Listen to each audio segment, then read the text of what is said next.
देवी कहती है, अरे भाई काहे परेशान होती हो? अगर घर में संतान का जन्म होगा तो ननद को कुछ न कुछ देना तो पड़ेगा ही ना, उछाव बढ़ाव में। तो उसको 2-3 महीना पहले बुला लो, जब दिखान करवाओ और फिर निकासन के समय दे देना जो देना हो। तब तो दुनिया के दिन आ गई ना, तुम नहीं जानती हो हमारी ननद को। एक पंडित जी से, एक महात्मा जी से फल लेकर के आए हैं, फल खाने से तो उसकी बहन तो चाहती थी, बहन को जब पुत्र हुआ तो उसको भी लाकर धुंधली की बहन को जब पुत्र हुआ लाकर उसने ठीक है बताया हमारे घर में पुत्र का जन्म हुआ है। स्त्री का स्वभाव ऐसे खाली सिर रहा है बस। पंडित जी को 9 महीने तक पता नहीं चल पाया कि धर्मपत्नी के साथ क्या कर रही है, सत्य बोल रही है असत्य बोल रही है, एक हफ्ता मारा कोई नहीं जान सकता।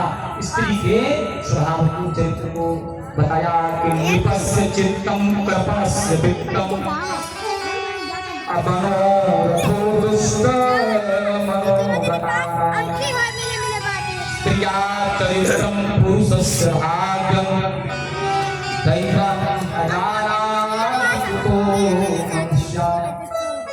राजा के विचार को राजा क्या सोचेगा कोई नहीं जान सकता। और कृपस्य वित्तम कंजूस व्यक्ति के धन के बारे में किसी को पता नहीं रह सकता है। और दुष्ट व्यक्ति के मनोरथ को आप नहीं जान सकते। दुष्ट व्यक्ति का मनोरथ क्या है, चाहता क्या है और आपके साथ व्यवहार क्या करा है आप। और क्या बताया, स्त्रियों पुरुष के भाग्य और स्त्री के चरित्र को ईश्वर भी नहीं जानते तो मनुष्य क्या जानता है। हम ही नहीं कहाँ पुत्र की प्राप्ति का आनंद ले रहे हैं। और इनका 3 महीने बाद गाय को खिलाया था, गाय से सुंदर पुत्र हुआ। पुत्र कैसा है, जिसके जो कान है वो गाय के जैसे हैं और पूरा शरीर मनुष्य के समान है। अब तो पंडित जी की प्रसन्नता का कारोबार नहीं रहा, क्योंकि देने वाले ने आज पंडित जी को छप्पर फाड़ करके दे दिया है।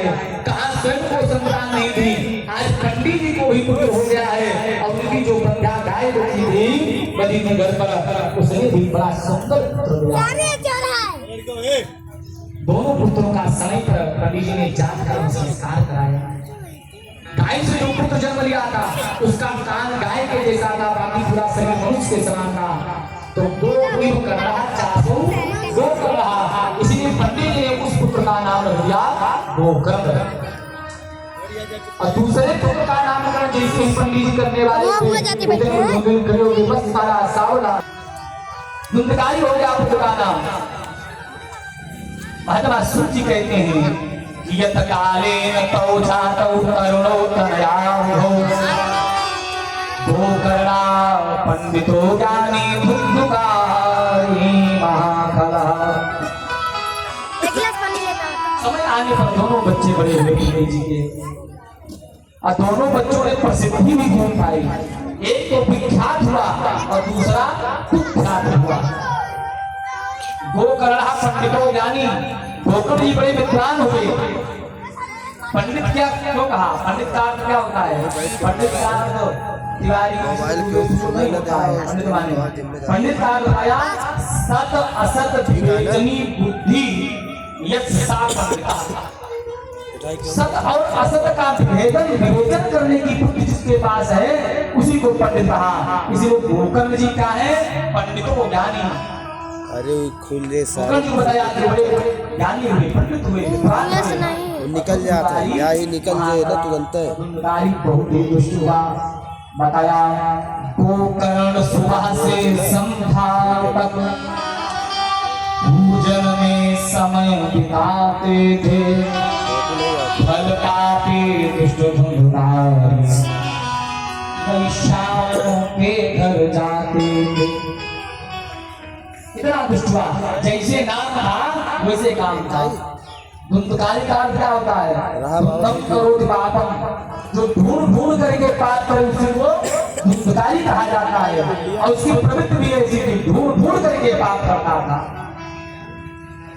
कोई आचरण उसका ब्राह्मण के जैसा नहीं था। असरान शौच किया ही न, नहाने का तो नाम नहीं लेता था, केवल साल में 2 बार नहाता था। एक दीपावली के एक दिन पहले और दूसरा होली के एक दिन बाद। बाकी स्नान नहीं करता था, पवित्रता का ध्यान नहीं देता था, कोई क्रिया नहीं करता था।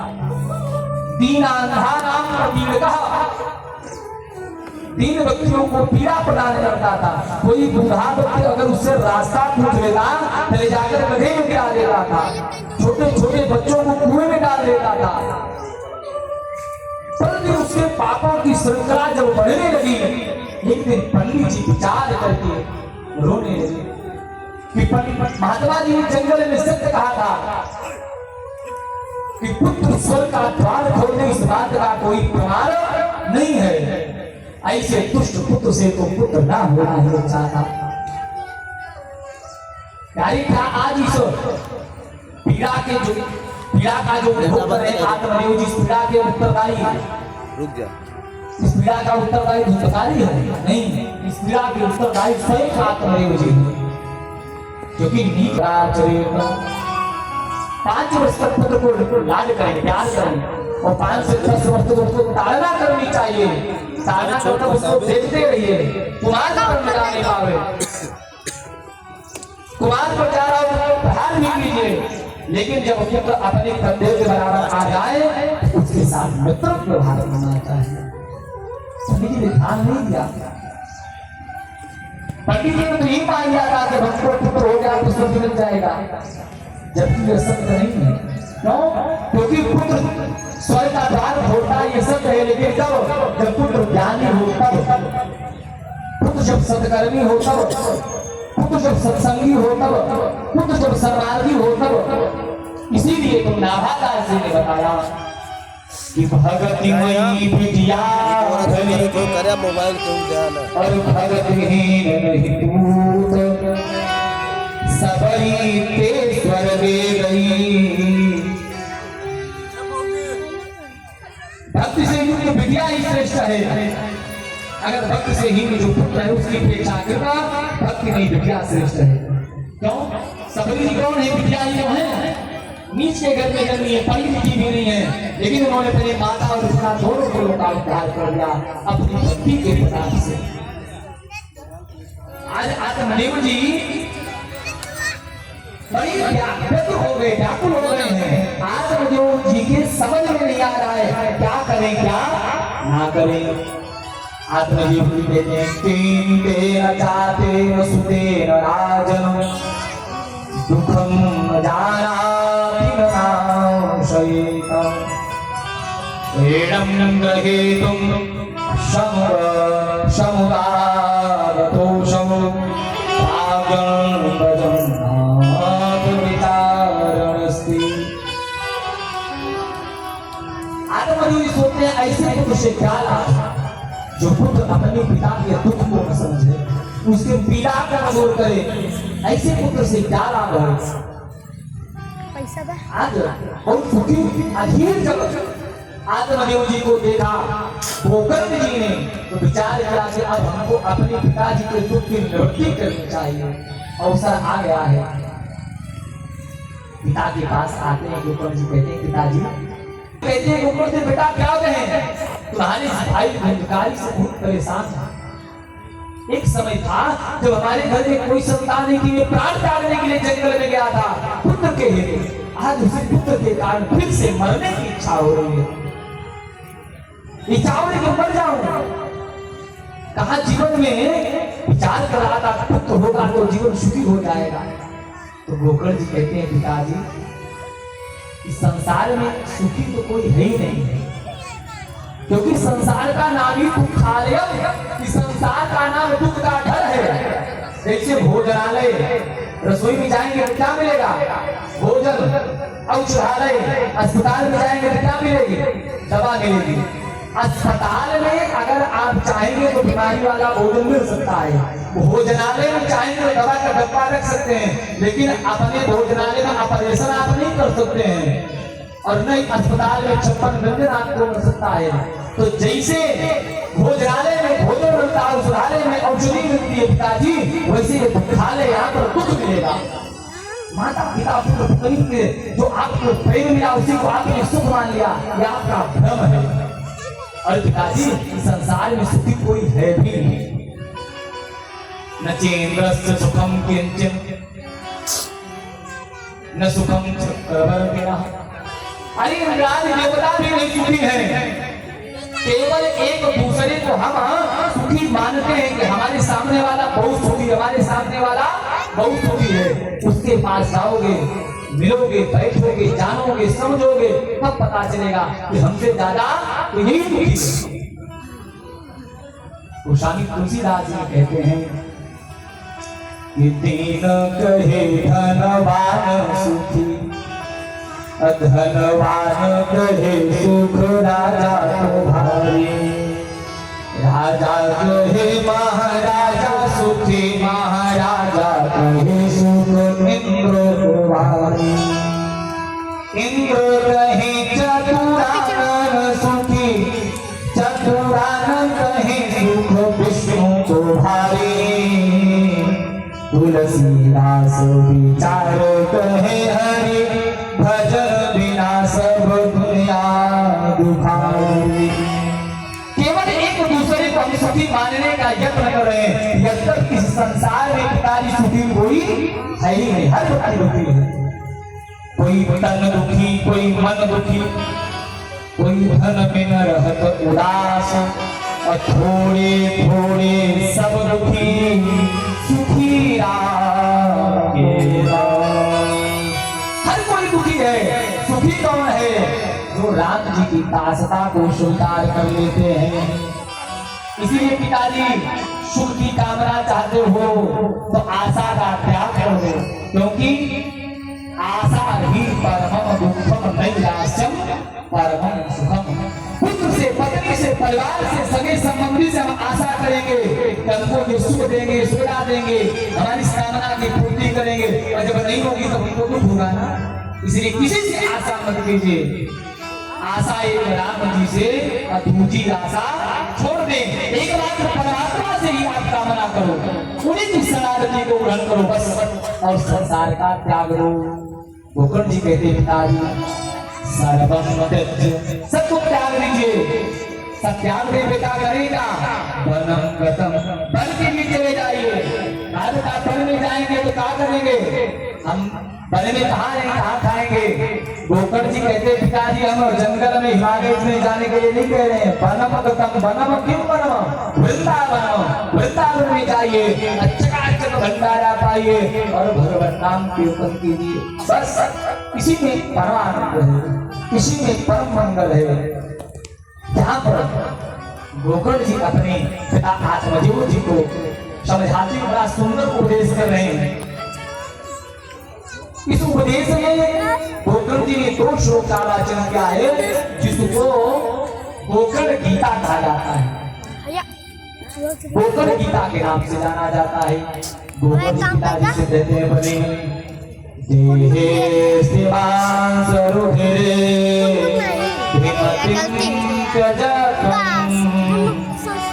छाया सुतादिषु सदा ममता विमुञ्चर अस्यानि संजगदिदं नरभागनिष्ठा वैराग्यरागरसिको भवभाग्यनिष्ठा धर्मं भजस्व सततं त्यज लोकधर्मान् सेवस्व साधु पुरुषान् जहि कामतृष्णान् अन्यस्य दोषगुणचिन्तनमाशु मोक्षात् सेवाकधारशमहो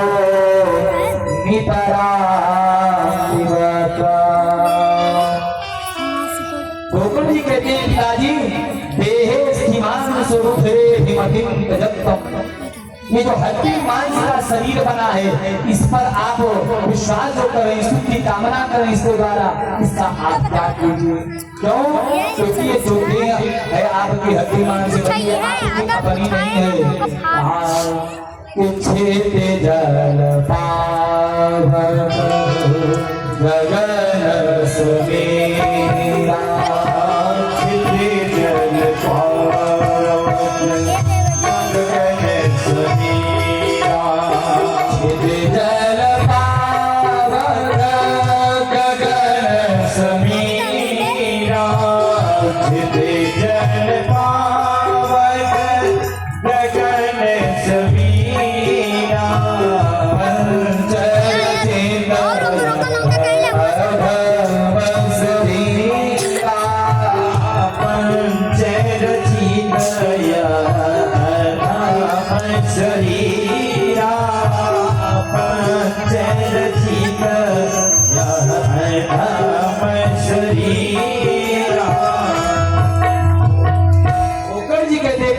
शरीर की 5 तत्वों ने मिलकर के बनाया है, पंचायती धर्मशाला है। जो अपना है ही नहीं, उस पर क्यों विश्वास करते हो? फिर संसार और संसारियों पर क्या विश्वास करना जब अपना शरीर ही अपना नहीं है? तब ये संसार क्या है? मायका। निर्गुण ब्रह्म की उपासना करने वाले संत इस संसार को क्या कहते हैं? मायका। मायका का मतलब माया का। ये संसार माया क्या है? कन्या भी अपने माता जी को क्या कहती है? बिटिया के लिए माता जी का घर माया का घर होता है, उसका कुछ है नहीं। पिताजी के खेत में, मकान में, दुकान में, गाड़ी में, बंगला में, टीवी में, कूलर में, कार में बिटिया को हिस्सा मिलने वाला नहीं है। इसीलिए उसका मायका है, उसको माया का है, क्योंकि उसमें उसका भ्रम है बिटिया का। लेकिन बिटिया उस भ्रम को छोड़ देती है। भाई जब हमारे घर में बिटिया का जन्म होता है, बिटिया विद्यालय में पढ़ने के लिए जाती है, तो अपनी सहेलियों से क्या बताती है? हमारे घर में इतनी बड़ी टीवी, इतना बड़ा घर, इतनी बड़ी गाड़ी, ये वस्तुएं है ना। उसी बिटिया का जब विवाह हो जाता है, ससुराल जाती है, तो ससुराल से लौट करके आती है, अपने माता जी पिताजी बताती, हमारे घर में ये है, हमारे घर में ये, हमारे कितनी जल्दी उसने बड़ा घर बदल दिया ना। क्यों? क्योंकि वो समझ गई कि हमारा मायका है, ये माया का है, माता जी का पिताजी का घर, मेरा घर नहीं है, मेरा घर तो वो है। लेकिन हमको भी ऐसे बिटिया के समान ही अपनी बुद्धि को परिवर्तित करना चाहिए, तब सब कर सकते हैं। ये संसार, ये संसारी, ये शरीर, ये हमारा नहीं है, ये हमारा नहीं है। जिस दिन इस पद पर इस बात को हम मान लेंगे, उसी दिन हमारा इस मायके से, इस संसार से भक्त हो जाएगा। अरे भाई, जो बिटिया माता जी पिताजी के बिना नींद जिसको नहीं आती थी, जिस बिटिया को माता पिता के बिना नींद नहीं आती थी, अब वही बिटिया काज परोजन में आती है तो माता जी कहती है कि हमारे घर में बहुत काम, हमको ड्यूटी पर जाना, बच्चों को टिफिन देने से हम एक दिन से ज्यादा नहीं उठ सकते। कितनी जल्दी लोगों को बन गया। लेकिन हम तो इसी संसार में जमे रहना चाहते हैं कि हम न मरे, बस पूरा संसार मर जाए। हम इस संसार को छोड़ने का नाम नहीं ले रहे हैं, तो कहाँ सुखी हो सकते हैं? इस संसार में तो सुखी कोई नहीं हो सकता, क्योंकि संसार का मतलब क्या होता है? संसरति की संसारा, जो प्रतिक्षण सरकता रहता है उसी को तो संसार कहा जाता है।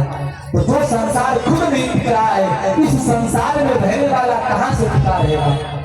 उस संसारी को भी जाना होगा। और इस संसार में पिताजी चाहे धन हो, चाहे परिवार हो, कोई किसी का साथी भी नहीं है।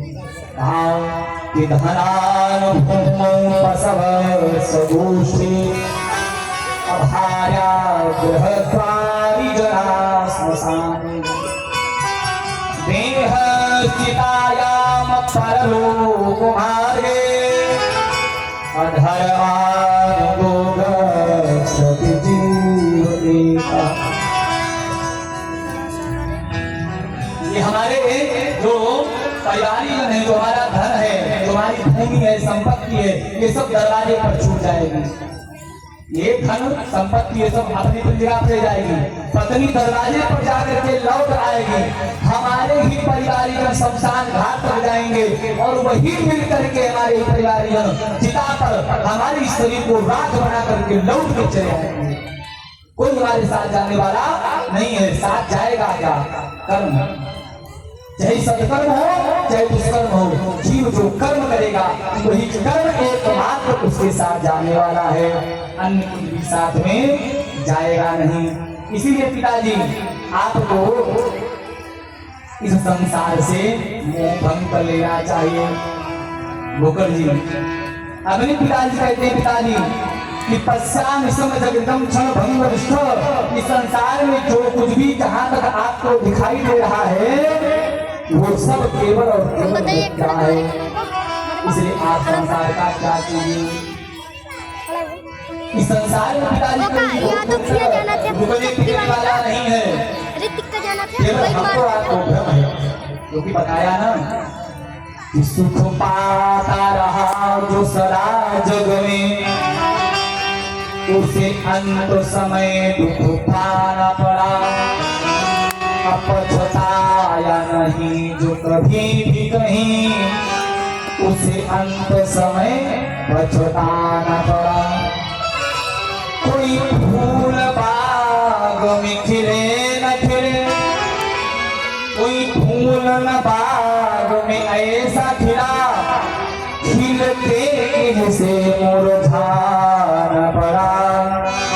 अब पिता यह अटल बिहान रहा, जिसे आना पड़ा उसे जाना पड़ा। पीढ़ी का यही ज्ञान है, जो भी संसार में आता है उसको जाना ही पड़ता है, चाहे जो कोई हो। कुंता परिधान समुद्रो अदक्षां से योधा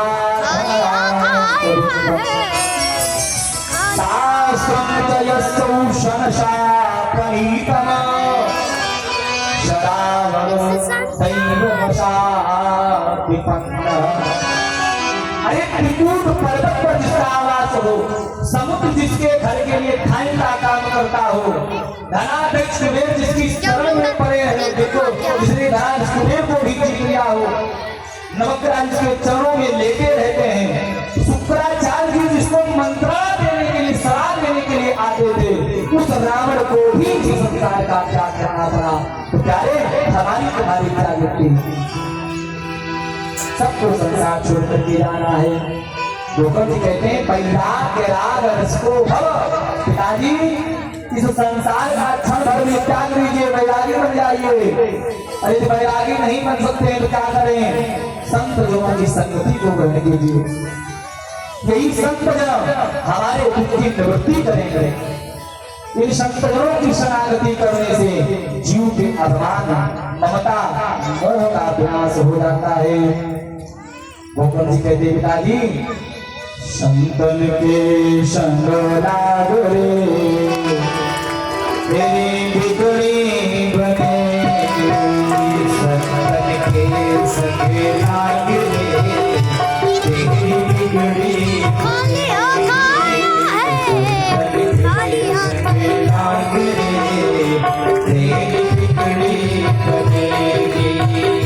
अच्छी बनेगी तेरी किस्मत जगेगी, अच्छी बनेगी तेरी किस्मत जगेगी, अच्छी बनेगी तेरी किस्मत जगेगी, अच्छी बनेगी तेरी किस्मत जगेगी। कोई बड़ो तेरो आगरो तेरी अच्छी बनेगी, कोई तेरो बड़े भाग रे तेरी अच्छी बनेगी।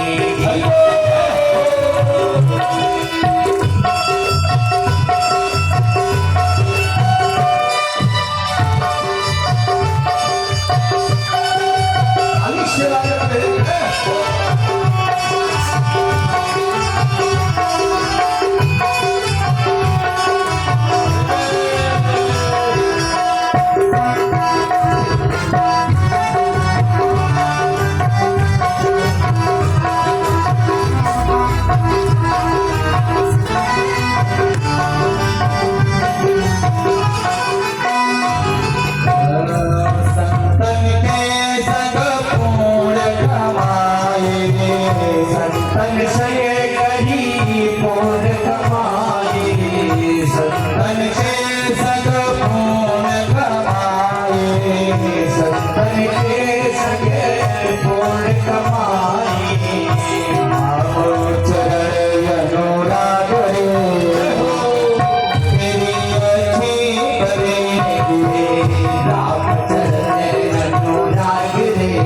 तेरी अच्छी बनेगी।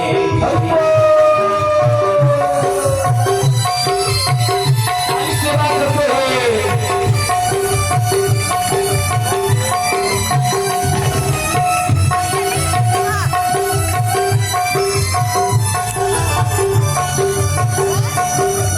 आंसू ब्लैक नंबर चढ़ा वाले बाबा का आंसू क्या नाम था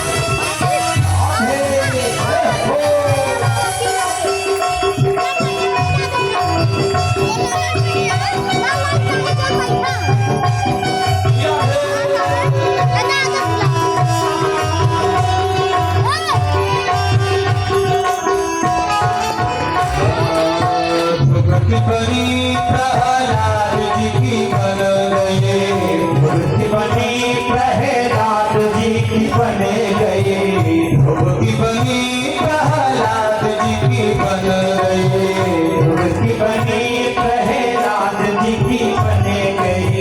हरि सुमिरन में जागे, हरि सुमिरन में जागे, तेरी अच्छी बनेगी। हरि सुमिरन में जागे, तेरी अच्छी बनेगी। शंकर के सभी रोक रोक के ना पड़ेगा। रोक के नहीं बने। हाँ चले जाएगा।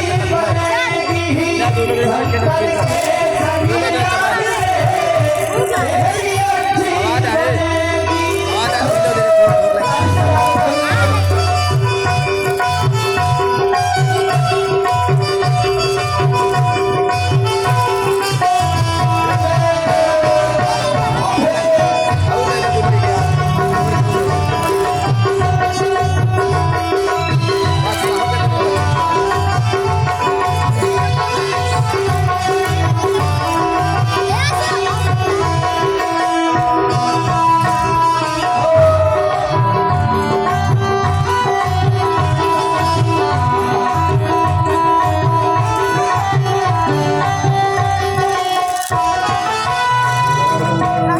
काका से तोहे हंस करेंगे, काका से तोहे हंस करेंगे, हंस करेंगे तोहे हंस करेंगे, हंस करेंगे तोहे हंस करेंगे।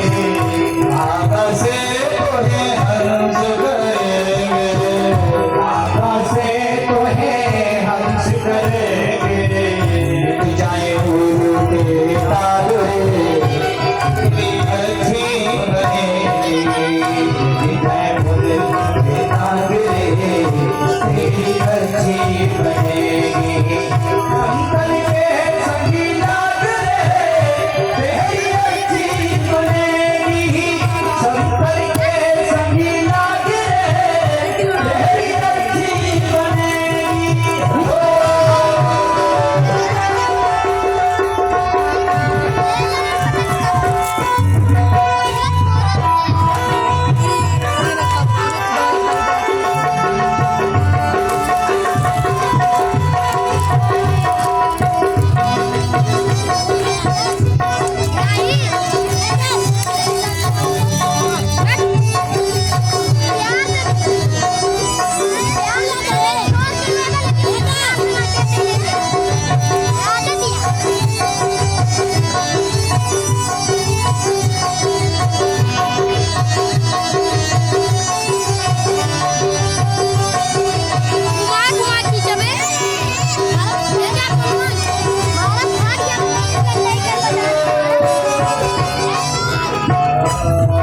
हरिसा में बहुत दिन सोया, हरिसा में बहुत दिन सोया, हरिसा में बहुत दिन सोया, हरिसा में बहुत दिन सोया।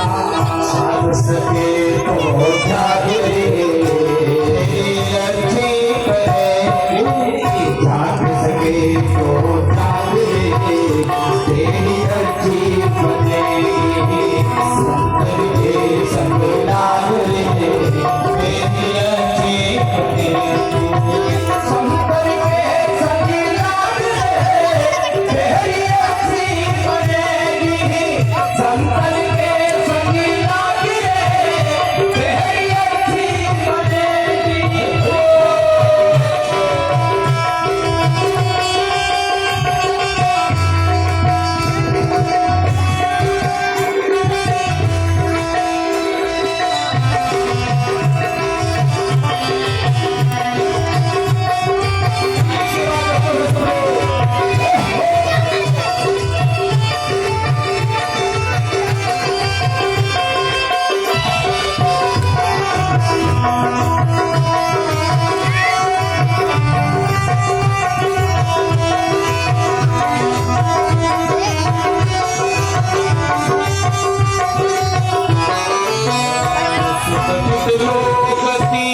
लाग रे तेरी अच्छी बनेगी भाग सके तो जाग रे तेरी अच्छी बनेगी लाग रे तेरी अच्छी बनेगी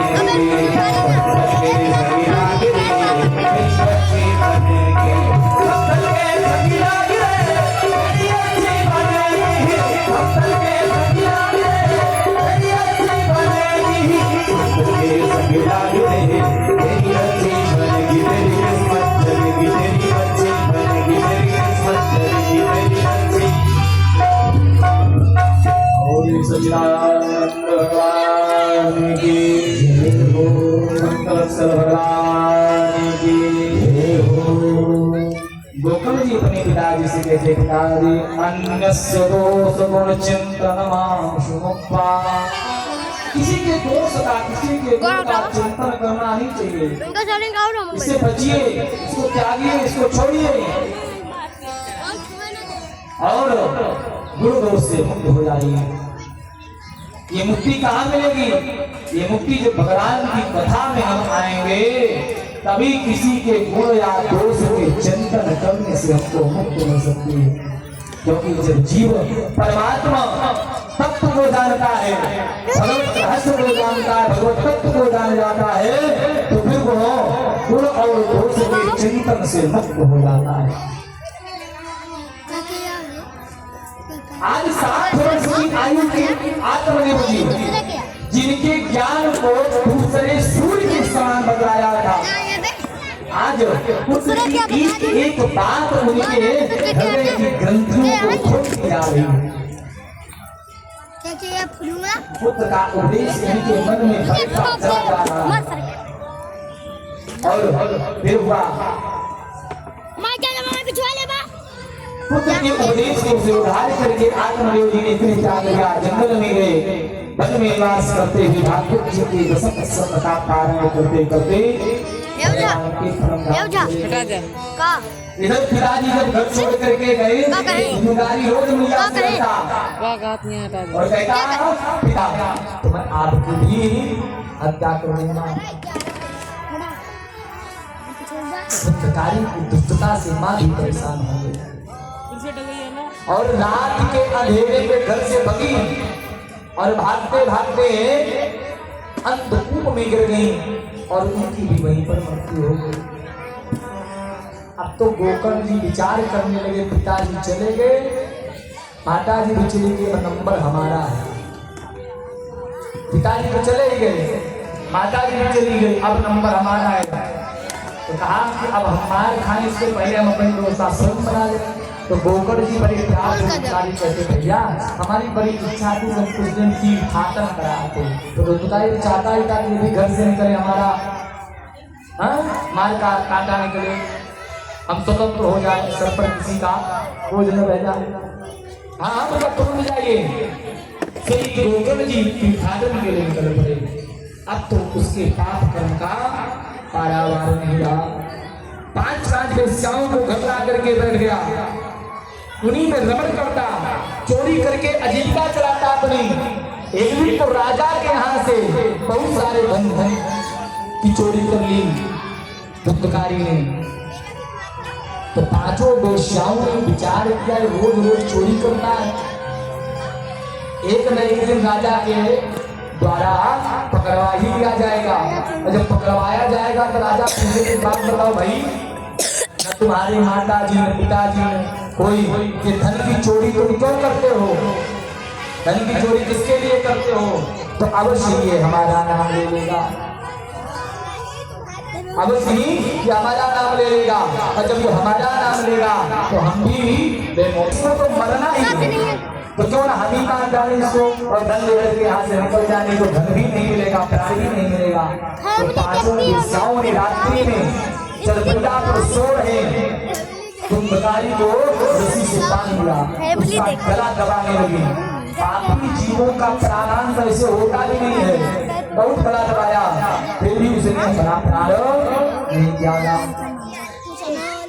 तो आवाज करने लगा तो वेश्याओं ने विचार किया इसकी आवाज सुन करके कहीं काम वाले लोग की तो उसकी आगे समस्या खत्म हो जाएगी। तो चलता हुआ अंगारा उसके मुंह में डाल दिया। तड़प तड़प करके धुंधकारी ने अपना प्राण त्याग दिया और वेश्याओं ने मान लिया और वहां से निकल गई। अंगार संहास्योतमुखे अग्नि द्वारा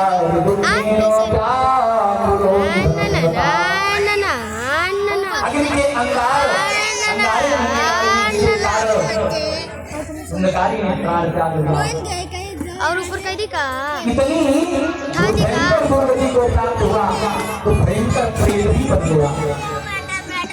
यारे हर व्यक्ति की यही दशा होनी है, हर व्यक्ति को दुर्गति होगी। अरे तो वेश्याओं को क्या भरोसा हो गुणकारी पर, क्यों भरोसा करें? जो अपनी माता जी का नहीं हुआ, अपने पिताजी का नहीं हुआ, वो उन वेश्याओं का होगा। कहा भी गया है ना, उनकी तो दुर्गति होगी जिनको वैसा ज्ञानी है, जो सगे पाप का सगा नहीं, वो किसी और से क्या यारी है। जो अपने माता पिता परिवारी जन का सगा नहीं पाया होगा को प्राप्त हो गया। इधर समय व्यतीत हुआ, गोकुल जी भ्रमण करते करते बहुत सारे अपने घर आए और रात्रि में गोकुल जी बैठ करके चिंतन कर रहे हैं। क्योंकि रात्रि के अंधेरे में जब चोरी करते हैं, व्यक्ति लोग निद्रा लेते हैं, उसी समय योगी जन परमात्मा का एकांत पाकर ध्यान करते हैं। बहुत सुंदर अपने नेत्रों को बंद करके भगवान का ध्यान कर रहे हैं। इतने में गोकुल जी देखा भयंकर एक भेड़ बन गया, सामने उसकी भेड़ दिखा, फिर हाथी दिखा, फिर कभी लोमड़ी बन जाता। ऐसे अनेक प्रकार के जानवर सामने उनको दिखाई पड़ते। तब तो बहुत देर लगे गोकुल जी चिंतन में पड़ गया। तो गोकुल जी हाथ में चल गया कमंडलों का अभिमंत्रण करके जो फेंका तो ही तब उसमें बोलने की सामर्थ्य आ गई। गुंडकारी कहता है कि अहम भ्राता त्वदीयोऽस्मि गुंडकारी नामतः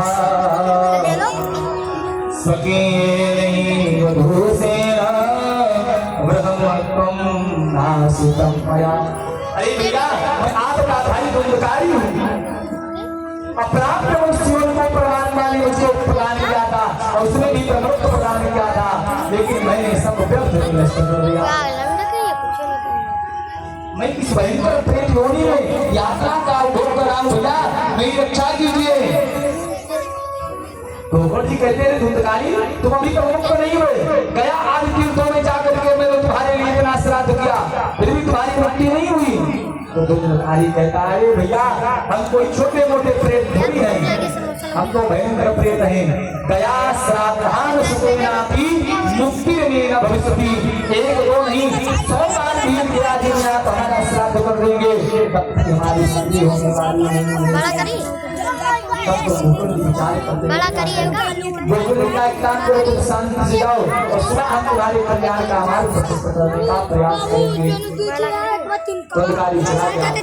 गोकुल यात्रा पर विचार करते रहे तो मुक्ति का उपाय क्या हो सकता है।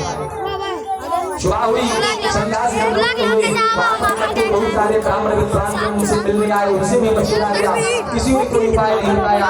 तब उन्होंने अपने मंत्र के तेज से भगवान भास्कर शब्दास सूर्य जी के देवता और उनसे पूजा। तो सूर्य ने कहा श्रीमद्भागवतां मुक्ति सप्ताह जन्म गुरु। सिर्फ भागवत का सप्ताह रूप से वाचन कीजिए गोकर्ण जी, अब सही गुंडकारी को मुक्ति मिल जाएगी।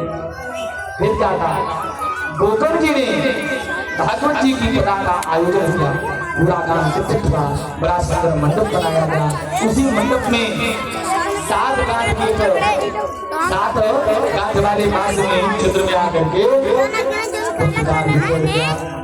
भगवान की जब कथा पहले दिन की विश्राम हुई तो पहली दूसरे दिन कथा विश्राम पर दूसरी, तीसरे दिन तीसरी, ऐसे 7 दिन की सातवें दिन की कथा को विश्राम दिया गया।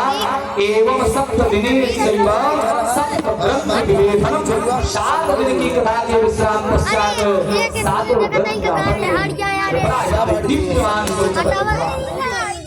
और धुंधकारी सुंदर आभूषण को धारण की पीतांबर से सुसज्जित हुआ और भगवान के पास विमान लेकर के आए, उसे प्रारूढ़ हो गया और आज होकर के कहता हुआ धन्य है आप, धन्य है आपका ज्ञान, जिस ज्ञान के प्रभाव से आपने हमारे किसी को समाप्त कर दिया। धुंधकारी कहता है धन्या भागवती वार्ता प्रेत पीड़ा विनाशिनी शक्राहो तथा धन्या कृष्णलो फलप्रदः। धन्य भागवत जी की परम पुनीत गाथा वार्ता, जिसके सप्ताह श्रवण करने मात्र से ही आज मन भयंकर प्रेत पने को प्राप्त हुआ। धुंधकारी इस सुंदर गति को प्राप्त कर रहा हूँ। बार बार भागवत जी की महिमा का वो प्रेम धुंधकारी दान करता हुआ और बड़े सुंदर विमान पर आरोहण करके भगवान के परम धाम चला गया। धुंधकारी की मुक्ति हो गई,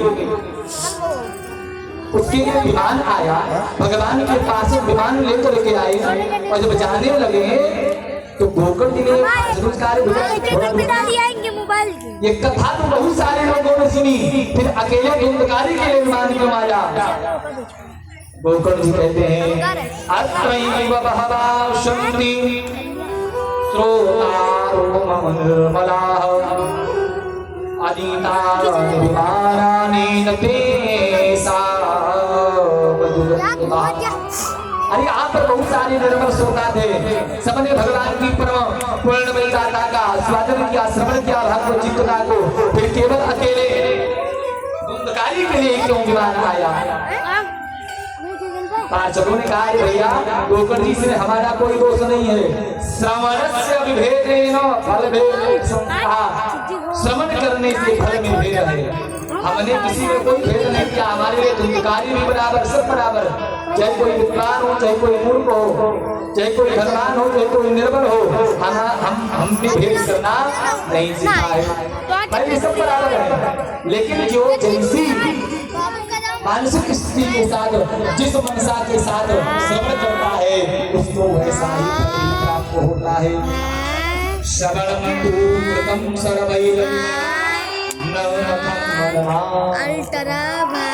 श्रवण सबने किया, लेकिन किसी का मन नहीं था यहाँ पर, इसलिए अन्य जनों के लिए विमान नहीं आया, केवल और केवल धुंधकारी का मन रहा था, इसलिए किसी के लिए विमान आया। इसीलिए कथा जब भी हम आप श्रवण करने जाए तो कथा में सावधान होना चाहिए। 1 ही मिनट रहिए, बहुत देर मत रहिए, समस्या है तो आधा घंटा रहिए, 15 मिनट रहिए, 5 मिनट रहिए, कोई बात नहीं है, लेकिन जितनी देर रही उतनी देर केवल कथा में ही रही। ये कथा में भी जो फिल्म होता है, किसी संपत्ति आते हैं, गांव समाज की चर्चा पर चर्चा करते हैं, इसलिए चौराहा बना है, चाय की दुकान बनी है। अरे यहाँ पर 5 मिनट, 10 मिनट, आधा घंटा, 1 घंटा, 2 घंटा, 3 घंटा, जितने समय के लिए आप आए हैं उतने समय तो केवल और केवल परमात्मा का ध्यान कीजिए। 100 वर्ष का जीवन मनुष्य को दे दिया जाए, फिर भी उसके पास भगवान का भजन करने के लिए समय नहीं है। भगवान के 100 वर्ष में आधा जीवन तो सोने में चला जाता है, उससे जो बचा खाने पीने में चला जाता है, उससे जो बचा मलमूत्र त्याग करने में चला जाता है, उससे भी जो बचा वो दुनिया भर के आयोजन प्रयोजन में समाप्त कर देते हैं, उससे भी जो बचा वो भोग मैथुन और निद्रा में समाप्त कर देते हैं। इसके पास समय क्या बचा? कथा में भी तो 5 मिनट के लिए आए तो भला भक्ति का चिंतन करना प्रारंभ करिए।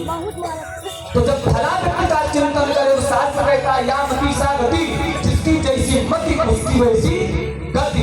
जिस मति के साथ आप कथा में बैठे हैं, आपको वही गति प्राप्त होनी है। यहाँ कथा में तो कुछ श्रोता आते हैं कि पंडित जी को देखें कैसे चमक दमक वाले हैं, कितना ज्ञान है पंडित जी को, पंडित जी की परीक्षा लेने आए। कुछ लोग आते हैं कि देखिए जिसने कथा करवाया उसने कौन से कमी छोड़ी है, कुछ लोग कथा में केवल विघ्न उत्पन्न करने के लिए आते हैं और कितने दुराचारी भक्त बन करके आते हैं, ओ बापू लेकिन उस भक्ति में भी कुछ न कुछ अपनी दुर्बुद्धि के द्वारा कांड करके ही जाते हैं। और कुछ लोग तो कथा के बीच में ही सब कथा सुनने में भक्त मस्त रहते हैं और उनका ध्यान दूसरे की चप्पलें पर पड़ा रहता है। कहा गया है जहां न पहुंचे रथ ना पहुंचे कभी। कवियों ने कहा कि ठीक है सत्संग में चप्पल चुराने में कोई दोष नहीं, कभी तो यही कोई नहीं। सत्संग भजन संकीर्तन में प्रेम पूर्वक देखोगे और छाट करके खूबसूरत जूते और चप्पलें ले आई। इधर से आओ। इसे गलत मत समझो, नहीं कल्पना कोरी है और जगत में जब सब चीज भगवान की तो फिर कहाँ चोरी है। अपना कार्य सिद्ध करने के लिए मनुष्य अपनी मत के अनुसार शास्त्र का भी अर्थ कर देता है, जिसमें हमारा ही हो उसी अनुसार अर्थ लगा लेंगे। शास्त्र अलग मत प्रतिष्ठित कर रहा है, हम अपने खुद योग से अपना अलग ही मत भागा ना बाबू गिर जाए ना, बना लेते हैं। गिर जाए दिखाता है ना मोबाइल में। और दिखाई हुआ दिखाई हुआ दिखाई कहाँ क्या अपने पास और हुआ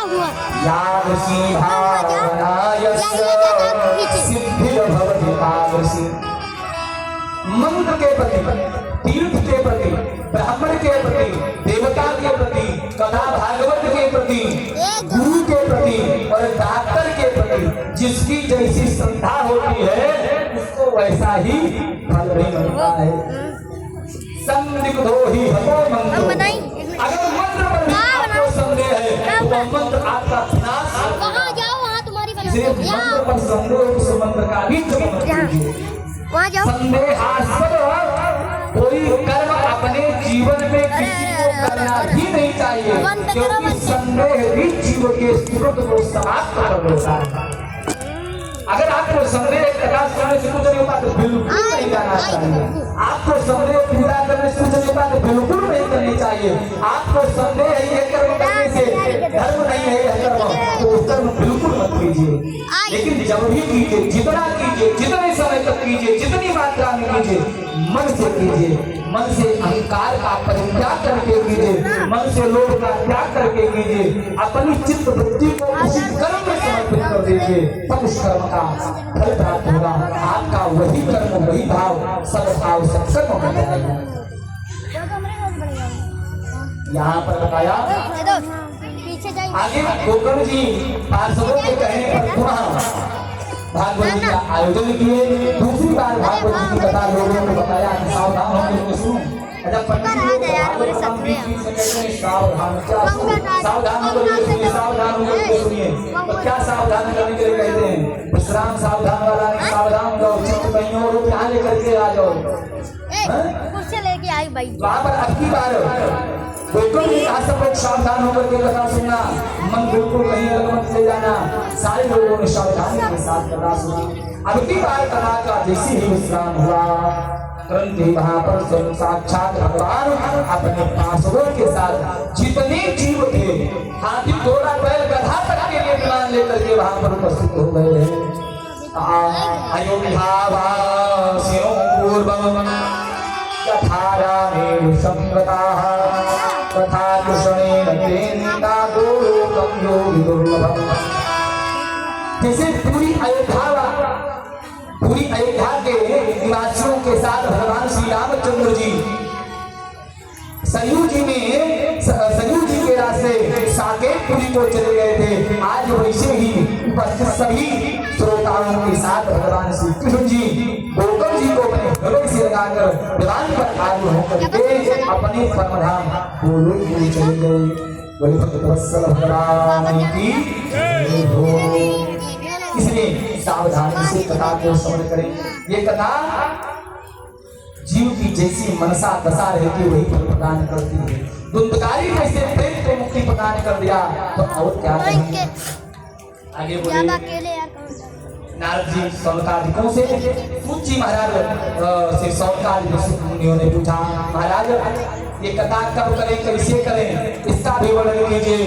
तो जी कहते हैं कि वैसे तो कथा के लिए दक्षिणायन जब सूर्य हो तो उस समय के 6 महीना हमारे अम्मा आषाढ़, भादव, आश्विन, कार्तिक मास, ये बड़े उत्तम मास है। इनमें भी कार्तिक मास जो सर्वोत्तम मास है। कार्तिक मास को सेल का महीना कहा गया है। इसको दुकानों में सेल नहीं का 50%, 40%, 60% ऑफ वाला। ऐसे कार्तिक के महीने में भगवान ने सेल लगा करके रखी है। इस महीने में भगवान के जो 24 अवतार हुए थे उनमें से 12 अवतारों का संबंध है। दीपावली इसी में है, भैया दूज, गोवर्धन पूजा आदि आदि। ये महीना सेल का लगा हुआ, कर्म कीजिए, अपूर्व उसका लाभ लीजिए। तो कार्तिक मास को दामोदर मास कहा जाता है। ये सर्वश्रेष्ठ मास बताया गया भगवान कहा के। लेकिन सकाम निष्काम 2 प्रकार से कथा होती है। भागवत की कल्प वृक्ष, जो जैसी कामना कल्प वृक्ष से हम करते हैं वही मिलता है, कहा गया है। वैसे भागवत जी से भी हम जो कामना करेंगे हमको वही मिलेगा। लेकिन अगर कामना के साथ भागवत जी को आयोजन करना, भागवत जी को श्रवण करना है तो निश्चित मुहूर्त, निश्चित मास, निश्चित तिथि पर ही करना होगा, तभी फल प्राप्त होगा। और निष्काम भाव से श्रवण करना है तो जब भी चाहें तभी भगवान की कथा को श्रवण कर सकते हैं। तो कथा श्रवण जब चाहो तब करें, या निश्चित महीने में करें, ठीक। लेकिन कथा कहाँ पर करें? तो बताया कि तीर्थे वापि बनी वापि, कथा के लिए सबसे श्रेष्ठ स्थान का तीर्थ। यदि तीर्थ में न हो सके तो जंगल में, वन में। यदि बाहर में हो सके तो गृहे वा श्रवणम मतम, अपने घर में भी श्रवण कर सकते हैं कथा को। कथा घर में श्रवण कर सकते हैं क्योंकि बताया कि गंगा यमुना त्रिवेणी गोदावरी सिंधु सरस्वती सर्वान तीर्थानि केदार तथा गंगा। जहाँ पर भगवान कथा होती है वहाँ पर सारे तीर्थ, सारी नदियाँ सुनाही चल करके आ जाते हैं। इसलिए भागवत जी का श्रवण करें। ऐसे स्थान बताया। नारद जी ने सनकादिक मुनि से पूछा, महाराज कथा का भक्ता कैसा हो? बताया कि विरक्तो वैष्णवो पुत्रो वेद शास्त्रो शुभकृत दृष्टांत कुशलो धीरो भक्ता कार्य। इसी विरक्त का मतलब क्या? बीमारी रही तो रक्त माने खून, रक्त का अर्थ होता है खून, अभी उपसर्ग लगा हुआ, अर्थात जिसका अपने खून से कोई अपनत्व हो, विरक्त हो, ऐसा कोई भक्ता हो। वैष्णव हो, ब्राह्मण हो, वेद शास्त्र का जिसने विशुद्ध अध्ययन किया हो, दृष्टांत देने में जो कुशल हो, धैर्यशाली हो, ऐसे भक्ता से कथा को श्रवण करना चाहिए। उसी भक्ता में अगर भक्ता जो है बैरागी है, विरक्त है, तो उसमें सुखदेव जी का दर्शन करें। और यदि गृहस्थ है तो व्यास जी का दर्शन करते हुए उनका पूजन करें। पूरी पूजन करके भगवान की सुंदर कथा करें। और वरणम पंच विप्राणाम, कथा में कम से कम 5 ब्राह्मणों का वरण करें। उन ब्राह्मणों से अष्टाक्षर, साक्षर मंत्र का, गीता जी का, शास्त्र नाम का पाठ, बड़े सीधे मंत्र का जप करवाएं, जिससे कोई विघ्न उत्पन्न न हो। कथा के नियम को और बताते हुए कहते हैं हो सके भोजन न किया जाए, उपवास किया जाए, व्रत किया जाए। व्रत में भी जल पी करके रहें, दूध पी करके रहें, केवल घी पी करके रहा जाए।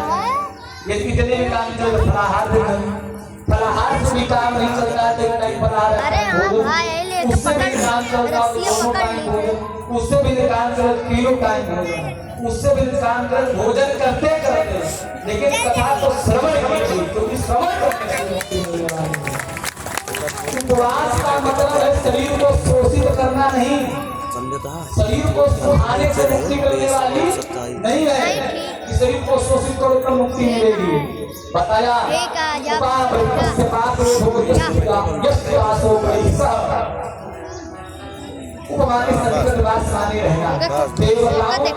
महापुरुषों के सन्निकट रहने को उपवास कहा जाता है। शरीर को सुखाने को उपवास नहीं कहते हैं, है भाई आज एकादशी है, निराहार व्रत रखिएगा तो इसी एकादशी को जय सीताराम मनाया, अगली एकादशी मिलेगी। और आज एकादशी बढ़िया चका फलाहार कीजिए, बैठ करके भगवान के नाम का खूब कीर्तन कीजिए, अगली एकादशी भी मिल सकती है, अगली भी मिल सकती है, अगली भी नहीं, इसी एकादशी को जय सीताराम। ऐसे जैसी शरीर की आपके व्यवस्था हो, जिससे आपके शरीर में कोई शरीर को संभाल करके यथासंभव उपवास करें, आहार रहे निराहार रहे, जैसे भी संभव हो भगवान की कथा को सुने, सामर्थ्य के अनुसार को दान करें। इसमें खर्चा कितना लगता है महाराज? हर कोई एक प्रश्न करता है ना, भागवत जी का आयोजन हम भी करना चाहते हैं महाराज कि खर्चा कितना आएगा? तो प्यारे खर्चा इतना आएगा जितना कि बिटिया के विवाह में आता है। किसी पिता से पूछो तो अपनी बिटिया विवाह में कितना धन देंगे थे, कोई कहेगा 1 करोड़, कोई कहेगा 2 करोड़, कोई का 50 लाख, कोई 10 लाख, कोई 1 लाख, जिसकी जैसी सामर्थ्य होगी वैसा ही वो धन करता है। तो अपनी सामर्थ्य के अनुसार पूरे हाथ से भुगतान करना चाहिए। ऐसी सुंदर भगवत की महिमा का जब श्री सरकारियों ने नारद जी के सर्वज्ञान किया तो वहीं पर भगवान के पार्षद प्रहलाद जी, अर्जुन जी, उद्धव जी हाथ प्रहलाद उद्धव अर्जुन आज वहां पर पहुंच करके बड़ा सुंदर कीर्तन करने लगे और कीर्तन करते करते भाव हो जाते हैं। इतने में भागवत जी की महिमा के संबंध में आगे बताया कि दारिद्र्य दुख ज्वरदा हितारो माया साची परम निराराम, जो दरिद्र हैं, पीड़ित हैं, संसार रूपी अगर में जो जल है उन सब के ताप को समाप्त करने वाली एकमात्र सामर्थ्य शक्ति केवल भागवत जी के अंदर है। इसलिए भागवत जी का बड़ी मन के साथ कीर्तन करना चाहिए। संसार का त्याग कर दीजिए, इस संसार में हम लगे रहे, इस संसार स्वयं को समाप्त होता ही होता है, फिर हमको भी समाप्त कर देगा। अरे संसारवासी स्वयं तो जाएंगे ही जाएंगे, हमको भी लेकर के चले जाएंगे। इस माया के चक्कर में नहीं उनको गोता लगाना है, माया के चक्कर से बचिए। इस माया टूटी नदी में अगर हम गोता लगाने में भर गए ना तो फिर हमको भी संसार को त्याग करके जाएंगे, तो कभी से हमको पार निकलना नहीं है। काहे माया में भुलाइल बाण तोता हो त छोड़ जाए के पड़ी। काहे माया में भुलाइल बाण तोता हो त छोड़ जाए के पड़ी। जाई के पड़ी हाथों में जाई के पड़ी, हाय जाई के पड़ी छोड़ जाएगी पड़ी।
मने पाउर होता हो छोड़ जाए के पड़ी। सगरी मने पाउर होता हो छोड़ जाए के पड़ी।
लाख करोड़ चाहे कितना कमाई बातो, लाख करोड़ चाहे कितना कमाई बातो, खाना खियाना दाता लेके क्या गई बातो, खाना खियाना दाता लेके क्या गई बातो, खाना खियाना दाता लेके क्या गई बात, खाना खियाना दाता लेके बाहर घूम जाएगी माया में भुलाए दिल बाण तोता हो, तोता छोड़ जाई के पड़ी काहे, माया में भुलाए दिल बाण तोता हो, तोता छोड़ जाई के पड़ी काहे, माया में भुलाए दिल बाण तोता हो, तोता छोड़ जाई के पड़ी, माया में भुलाए दिल बाण तोता हो, तोता छोड़ जाई के पड़ी। सच्चिदानंद भगवान की भगवान का स्तोत्र किया। माया से बचने का एकमात्र उपाय भगवान की शरणागति बताया। यहीं से भागवत जी के महात्मा को विश्राम दिया गया। अब हम आप भागवत जी में प्रवेश करते हैं।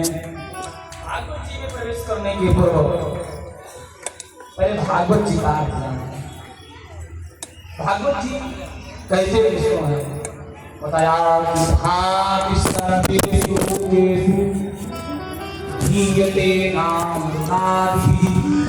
कि अरे बाप रे। नारद आदि बड़े बड़े ऋषि जन सभी लोगों में जिसका गायन करते हैं और जो जिसका समन्वय सभी शास्त्रों में है उसी को भागवत जी कहते हैं। और भागवत जी में 4 अक्षर हैं, भा गा वा और ता। बताया मार्क्स शब्दों कीर्ति वचनों